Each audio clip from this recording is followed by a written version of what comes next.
السلام علیکم پیارے ساتھیوں۔ اولاد اللہ کی بہت بڑی نعمت ہے، مگر نافرمان اولاد سے تو بہتر ہے انسان بے اولاد ہی رہے، بلکہ جانور انسانوں سے زیادہ نبھاتے ہیں وفاداری۔ سچ بیانی آپ کو سنا رہے ہیں، شروع سے آخر تک سنیے گا۔ اس سے پہلے ہمارے چینل سے دا وائس کو سبسکرائب کر دیں اور آپ کے پاس ہماری ویڈیوز کے نوٹیفیکیشنز پہنچتے رہیں، اس کے لیے بیل کو ضرور دبائیے۔ کسی شاعر نے کیا خوب کہا ہے، بیٹھ کر سایہ گل میں ناصر ہم بہت روئے وہ جب یاد آئے۔ ہماری شادی کو 15 برس ہو گئے ہیں، مگر ابھی تک اولاد کی خوشی نہ مل پائی، مگر شاید اس میں بھی کوئی بہتری تھی کہ اللہ کو یہی منظور تھا۔ مگر یہ بات سچ ہے کہ جب عورت کو اولاد نہ ہو تو لوگ مختلف باتیں کرتے ہیں۔ مرد کے گھر والے اسے دوسری شادی کا مشورہ دیتے ہیں اور بیوی کو منحوس کہا جاتا ہے۔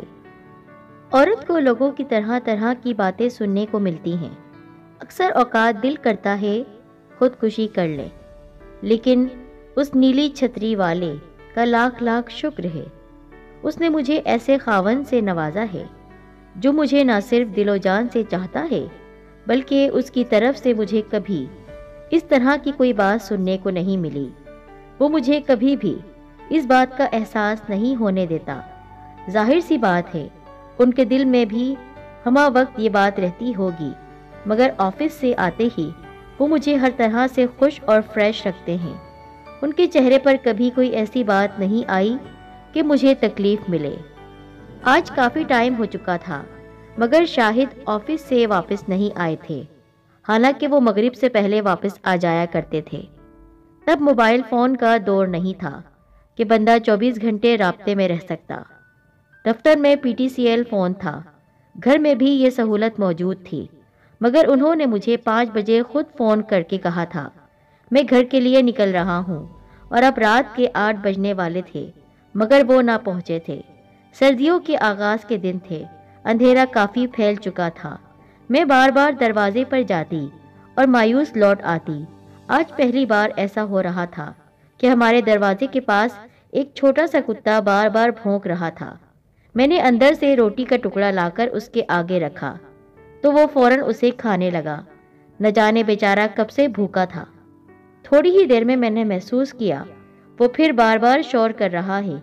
میں ایک مرتبہ پھر شاہد کو دیکھنے باہر آئی، وہ کتا پھر زور زور سے بھونکنے لگا۔ میں ایک مرتبہ پھر اس کے لیے روٹی لینے واپس پلٹی تو میرے لاشعور نے محسوس کیا جیسے کوئی چادر میں لپٹا سایہ ہمارے گھر کے باہر موجود ہے۔ میں روٹی لے کر آئی اور کتے کے آگے ڈال دی تو وہ اسے کھانے لگ گیا۔ میں نے ادھر ادھر دیکھا مگر کوئی ذی شعور مجھے نظر نہ آیا۔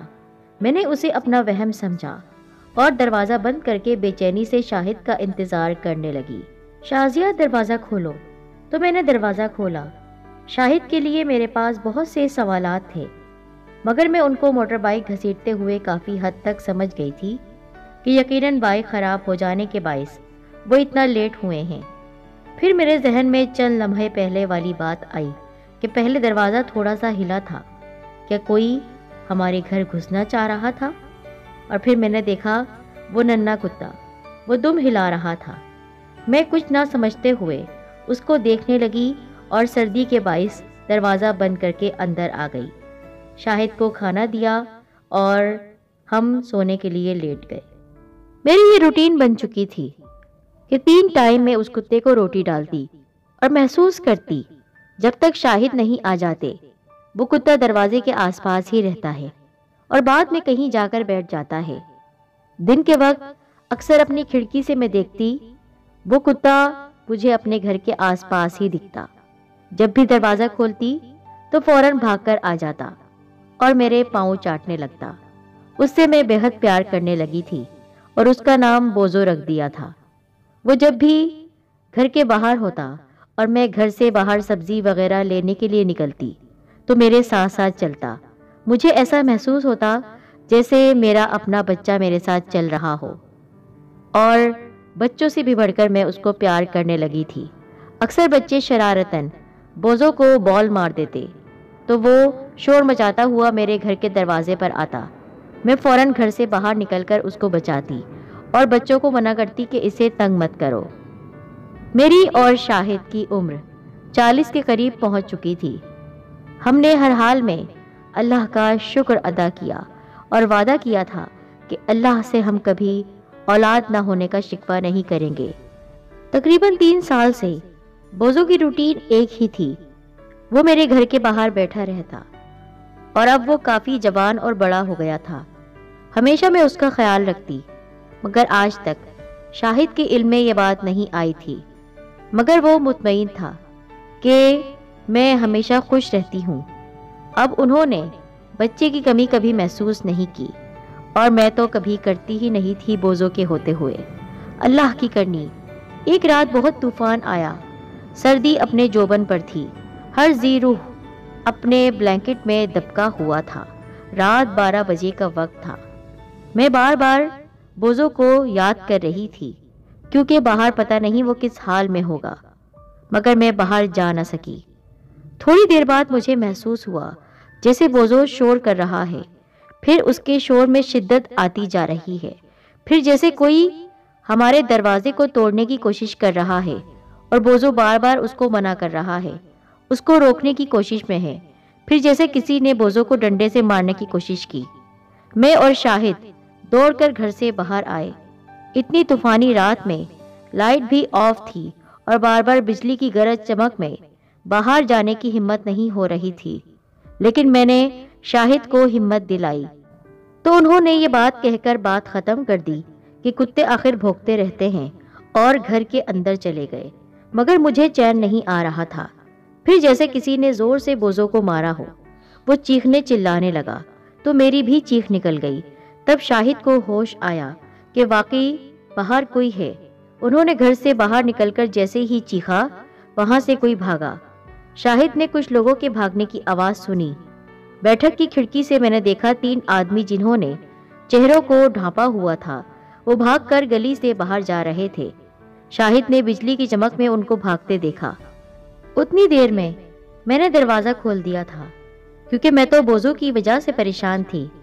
شاہد کے آواز دینے کے باوجود میں باہر نکل چکی تھی۔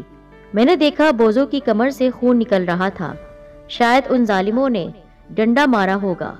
میں نے فوراً بوزو کے زخم پر پٹی باندھی اور اسے کھانے کے لیے روٹی دی تو شاہد نے محسوس کیا جیسے میری آنکھیں نم ہیں۔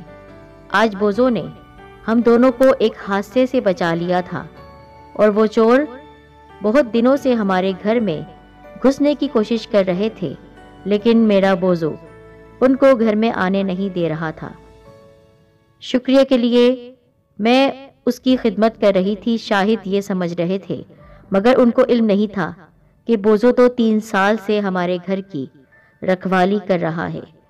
شاہد کے ذہن سے اس رات کا واقعہ نکل چکا تھا، مگر میں اپنے بوزو کی کیئر کرتی رہی۔ 1 ہفتے کے علاج کے بعد وہ پھر سے ٹھیک ہو چکا تھا۔ اب تو میں اس کے کھانے کا بہت خیال رکھنے لگی تھی۔ میرا دل کرتا اسے گھر کے اندر ہی باندھ دیا جائے، مگر شاہد کی اجازت کے بغیر میں یہ قدم اٹھا نہیں سکتی تھی۔ ایک روز کا ذکر ہے، شاہد کے آفس کے ایک دوست نے شاہد کو مشورہ دیا، یار زندگی گزر گئی، تم نے نہ تو دوسری شادی کی، نہ ہی خدا نے تم دونوں کی گود ہری کی۔ میرا مشورہ ہے کہ تم کوئی بچہ گود لے لو تاکہ کل کرا کو وہ تم دونوں کا سہارا تو بن سکے۔ اس طرح تم لوگوں کی زندگی بھی چین سے کٹ جائے گی، پھر ہو سکتا ہے کسی یتیم بچے کا تم سہارا بن جاؤ اور وہ تم سے خوش ہو جائے۔ تو شاہد نے اس بار کافی سوچ بچار کے بعد ایک روز مجھ سے اس ٹاپک پر گفتگو کی اور ہاں میں جواب دے دیا۔ کافی دن بعد ہم دونوں میاں بیوی اس بات کو سوچنے کے بعد آج یتیم خانے جانے کی تیاری کر رہے تھے تو دروازے پر دستک ہوئی۔ میں نے دیکھا تو وہی بچہ تھا جو کچھ دن پہلے پلیٹ میں چاول دینے آیا تھا۔ اس نے کہا، شاہد انکل آپ کو میرے پاپا بلا رہے ہیں۔ شاہد نے کہا، ٹھیک ہے بیٹا، میں آتا ہوں۔ میں اور شاہد دونوں پڑوسیوں کے گھر پہنچے۔